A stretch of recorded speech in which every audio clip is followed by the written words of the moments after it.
Hey folks, BlackCross here, and welcome to this sub-series that I've decided to dub the name BlackCross's Kingdom Hearts Ultimania. This is going to be a series of videos that I'm going to be making in regards to the 20th anniversary of Kingdom Hearts. So, without further ado, I figure I start this series of videos by basically talking about my overall story with Kingdom Hearts. Now, of course, I have mentioned this multiple times in regards to how I got introduced to the Kingdom Hearts series. And if you're not familiar with it, me and Delmar did a Let's Play series with the Kingdom Hearts series as a whole. So if you want to check that out, by all means. But I figured rather than do that, I make a separate video in regards to how I got introduced to the Kingdom Hearts series. So yeah, you're going to hear how I got introduced to it, so sit back, relax, and enjoy me talking about how I got introduced to the series. So, for starters, let's talk about how I got first introduced to it. So, from the very beginning of my gaming-hood, per se, if you will, I was mostly a Nintendo 64. The Nintendo 64 was mine and Delmar's very first console that we ever got introduced. And while we didn't have a lot in terms of the library of games that we had access to, we still had what I felt like to be a pretty staple lineup anyway. You know, you had Mario 64, Mario Kart 64, Star Fox 64, as well as a racing game. I don't remember the name of it, but I'll be sure to put it in the video so you'll know which one it is, as well as Star Wars Shadow of the Empire. But ultimately, the N64 was like the only console we've ever actually owned it, technically. We didn't really own a PlayStation at the time. In fact, really, we didn't know anything about a PlayStation. So, when we say the phrase, which was our first console, it would be that of the N64. And Delmar's personal favorite console being that of the N64. So, how did we end up getting to Kingdom Hearts if we were mostly into Nintendo at the time? Well, you can thank Disney for that. In one of the Disney VHSs, there was actually a commercial advertisement for that of the Kingdom Hearts itself. There was also a number of promotional material that Disney had done in regards to the release of Kingdom Hearts. For example, I actually remember seeing a particular episode of this one sub-series that was on the Disney Channel, where they take a look at like Disney themed type stuff, whether it be like attractions or movies or video games and stuff of that nature, one of which they were talking about Kingdom Hearts. And whenever I saw this advertisement, I was kind of like interested in it. I was like, oh, this looks pretty good. Of course, keep in mind, at the time, I was also a very big Disney buff, you know. But of course, when we finally did get into Kingdom Hearts, it was right around literally at 2002. More specifically, probably 2003, I want to say, considering the fact that this was actually the time frame in which where my brother's birthday got involved. You see, Delmar got the PlayStation 2 as well as the game Kingdom Hearts, and he was very interested and wanted to play that, you know? Makes sense, right? And so, being who he is at the time of his age, he loves playing the video game, he loves exploring the world and stuff like that, but in one particular area alone, he doesn't really stay strong to, and that is, of course, bosses. In fact, I remember every single time he go into Mario 64, whenever he was getting ready to fight off against Bob-omb King, he would often ask me to help him beat that particular boss. So, of course, being the older brother, I would help defend him by beating the boss, of course. And of course, this would follow suit shortly afterwards within Kingdom Hearts, where of course he had to fight off against a boss known as the Darksider. The Darksider is literally the first introductory boss that you fight whenever you're in the tutorial level of Kingdom Hearts, and so I decided to help him out and fight off against this particular boss. And at the time, I wasn't really aware of it, but I knew that the gameplay played a lot different than any other game that I had technically played in the past. Keep in mind, in terms of 3D games per se, I played mostly from the N64. And so after beating Darksider, I finally decided to myself, whenever he's not playing it, I want to eventually play it as well. So, of course, naturally being the person that I am, I wanted to dive into it. There was just one small little problem with that little detail. That problem being saving the game. Now, of course, a lot of people would be the one to tell me, duh, you need a memory card and stuff like that. But keep in mind, being on the N64 and everything like that, everything's saved internally. So really, in all honesty, you didn't really need a memory card for the system. Now, record, if you played like Majora's Mask and stuff like that, you need an expansion pack, but you didn't really need a memory card. So the idea of saving the game on a memory card, yeah, I was completely oblivious to it, so I didn't know anything about saving the game. So imagine for like the first few months of playing Kingdom Hearts, and you had to replay through the first 4 or 5 worlds over and over and over. I can tell you right now for a fact that playing through Traverse Town, Olympic Coliseum, Wonderland, and Deep Jungle multiple times, while yes, was frustrating, it was still a lot of fun to play through. Eventually, we did find out the discovery of the memory card, and thus we were able to finally save the game. Of course, we had to go through a second ordeal, being that of saving and everything like that. So, let me tell you that little story, okay? Me and Delmar thought, okay, by saving, overriding it means we destroy the previous save. So, we should save it on the second, and then on the third, and then on the fourth, on the fifth. You see where this is going. You see where this is going. Anytime we wanted to save, I was afraid to override the save, and instead I just saved it on every single slot. I was a dumb kid. I was a dumb kid, okay? I had no idea how this stuff worked. So, yeah, just imagine me being at age 12, 13 at the time. I believe I was 13, I don't remember now, it's been so long now, but it's like, imagine saving on every single slot. Every single time you progress into the game and got to a save point, you had to save on, your mindset thought, okay, instead of putting it on top of it and destroying the previous one, I'll go into the second slot and everything like that. It was dumb. And one of our friends that we was at the time looked at it and was like, I'm sorry, why do you have almost 90 save slots? Almost 90? And I was like, I was afraid to save over the previous save, and it's like, you're supposed to. And I'm like, huh? I kid you not, this is literally how it was. So eventually, I was like, okay, so I can save over it, so long as there wasn't anything important that I needed to do, right? And all that stuff. So I eventually adapted to it finally. I kind of adapted into the save method of the PlayStation 2 and stuff like that. And Kingdom Hearts, I enjoyed the game by itself. I enjoyed the game overall, but it wasn't until literally after I beaten the game that I discovered that there was supposedly a secret scene, a secret cutscene that was featured into the game. Now, of course, this was before the internet was really big and stuff like that. So, of course, there was a stupid monologue where, according to the time that I was at the time, I was told that in order to get the secret cutscene, you had to beat it on extreme mode, which is the hardest difficulty of the game for the American PS2 version, mind you. Beat Hades' Cup within under 20 minutes, collect all 101 Dalmatian, 99 technically, 99 pups, seal every world, and beat the game. This was the mindset at the time, so needless to say, I was like, okay, beat it on the hardest difficulty, beat Hades' Cup in under 20 minutes, get all 99 puppies, so on and so forth, and I'll get the secret cutscene. Was it insane? Admittedly, yes. But at the time, I enjoyed it.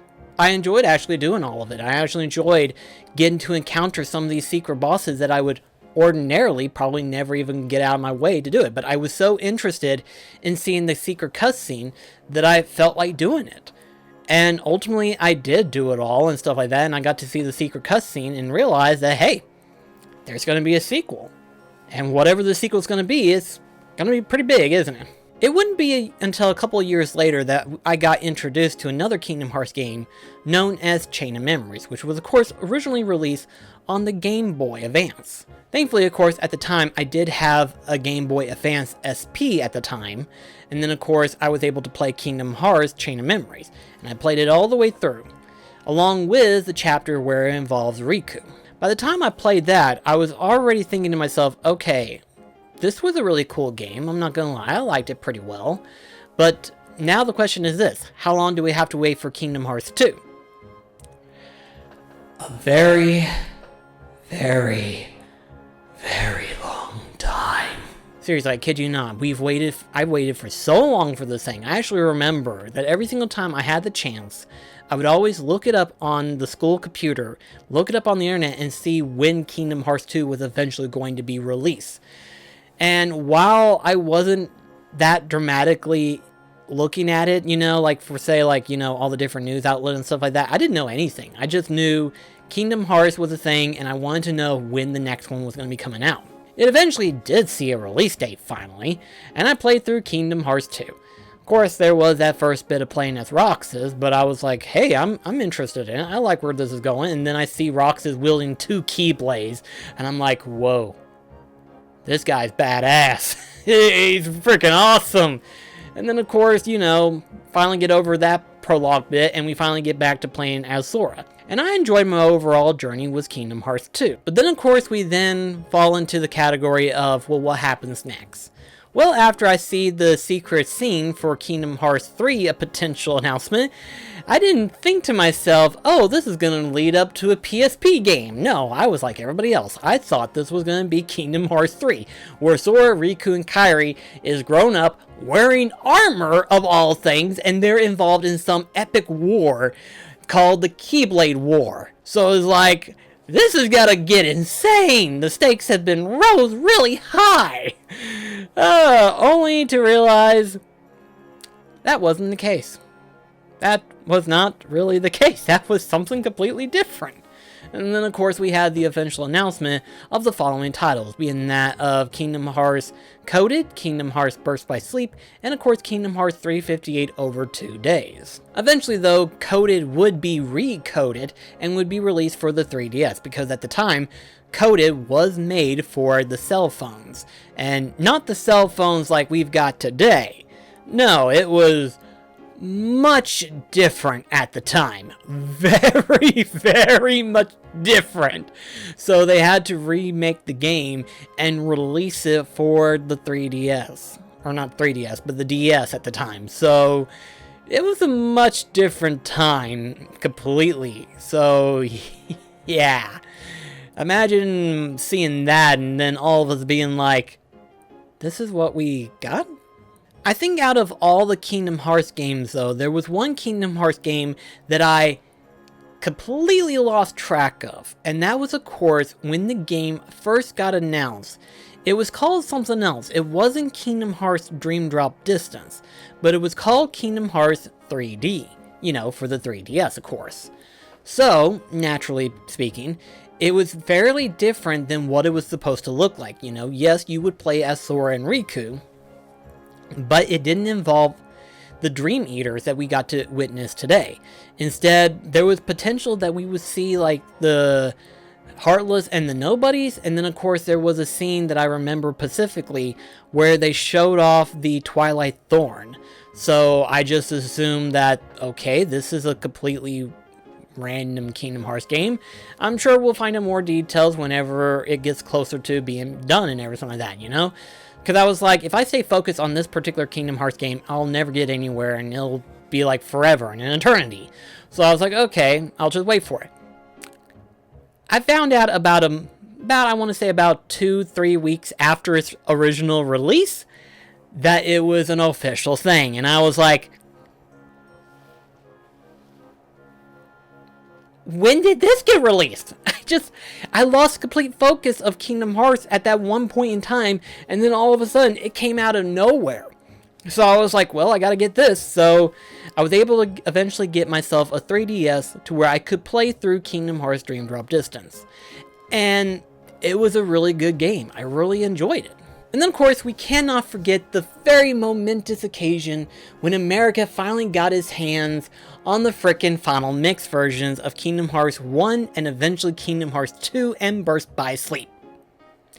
The official finally realization release of the final mix. We waited for so freaking long for this shit, guys. Seriously, you over in Japan and everywhere else and stuff like that, you got your hands on it. Meanwhile, we had to wait for the damn thing. Or otherwise we had to, A, get a Japanese PlayStation 2 system and then be able to play through the final mixes because that was the only way at the time.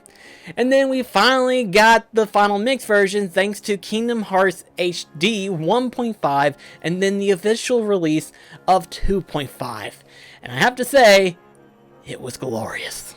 Seriously, going back through it and everything like that, playing through Kingdom Hearts 1.5 and then going through Kingdom Hearts 2.5, it was an overall wonderful experience, you know? Keep in mind, this was before they finally released, but extreme mode for Kingdom Hearts 1 was, in my mind, pretty easy. So I was like, this isn't really challenging anymore, so I'm kind of used to the difficulty and everything. Then Kingdom Hearts 1.5 Final Mix comes out, and I was able to play through Kingdom Hearts 1 on Proud. And I can tell you for a fact, it felt like playing Kingdom Hearts for the very first time. It literally felt like that. It was so refreshing to feel this, you know? And this was like shortly after me playing through Dark Souls and stuff like that. So it was definitely something to be behold and everything. And then of course, around this time frame, we got the official announcement for Kingdom Hearts 3 being in development. And of course, we had to wait a rough 5 years. Yes, guys, 5 years. 5 years that they started development. No, it wasn't 2006. It was 5 years that we waited for Kingdom Hearts 3. Not 10, 5. I want to stress that because a lot of people tend to forget that. A lot of people forgot that. But apparently a lot of people thought, oh, Kingdom Hearts 2, Kingdom Hearts 3. Why would I play any of the other Kingdom Hearts games? Well, it wasn't until you find out that, hey, the Kingdom Hearts series has a very messed up way of releasing its titles and connecting all of those stories to 3. Blame Nomura and his team, don't blame us. We're just the guys who follow the series. We know the story is convoluted. It's just, as one person once said, and I don't remember who said this originally, but quite frankly, I'll hold this true to this day, is that Kingdom Hearts is not a very complex story. There's just a lot to remember. And there is a lot to remember, so yeah. It's kind of hard to believe now that it's been a total of 20 years now since the original Kingdom Hearts first got released. 20 years. Can you believe that? 20 years. And I'm 32, fixing to turn 33 in the next little bit. So, yeah, it's kind of insane. It's like, wait, really? It's 20 years? Whoa, what? It absolutely blows my mind. And to think, you know, the transition between 1 to where we are now, you know, is night and day, you know, when you think about it. Kingdom Hearts, when it first came out back in 2002, we really didn't know what was going to transpire. Hell, even Disney probably didn't even know if it was going to be as popular as Square Enix makes it beat about. And to think, the ideal pitch came from the fact that a Square Enix producer, as well as a Disney producer over in Japan, met in an elevator, and this ideal transpired. And this is also how I got introduced to the Final Fantasy franchise, which is a whole nother level entirely. Well, anyway, guys, thank you so much for watching this particular episode. This is episode 1, mind you. And so we're going to continue on from here on out to see how many episodes I can put out for my Kingdom Hearts Ultimania series. So hang tight, everybody. This is gonna be an interesting video series. So thank you so much for watching, and I shall see you in the next one. This is BlackCross signing off. Catch you guys later.